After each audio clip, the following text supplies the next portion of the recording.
qui est invariable, c'est l'évangile de Christ. La seule chose qui n'est pas à moitié, c'est l'évangile. C'est pourquoi au moment, la Bible précise qu'au son de l'archange. Est-ce que je peux terminer mon message en parlant d'un archange ce soir? Pourquoi on ne nous parle pas? Pourquoi on ne nous parle pas des anges? Pourquoi on nous parle des archanges?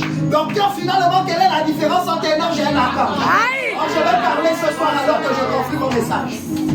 Prophète, dans les cieux, il y a une différence entre un ange et un archange.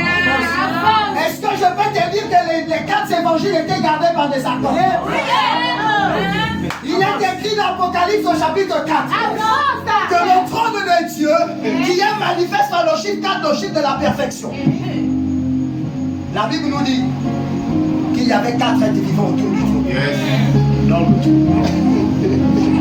Et il y a 4 archanges qui gardent les 4 coins. Lorsque j'écoute Michael, Michel est constitué de 2 mots. Il y a Mich et il y a elle. Lorsqu'on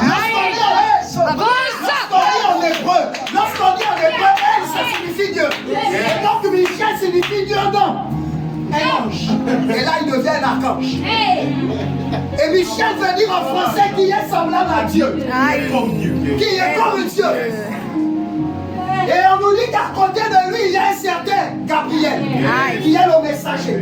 C'est constitué de 2 mots, Gabri et elle. Gabri qui veut dire message, elle de Dieu. C'est pourquoi Gabriel est le messager de Dieu. Et à côté de lui, il y a un certain appelé Raphaël. Il y a Rapha qui veut dire guérison.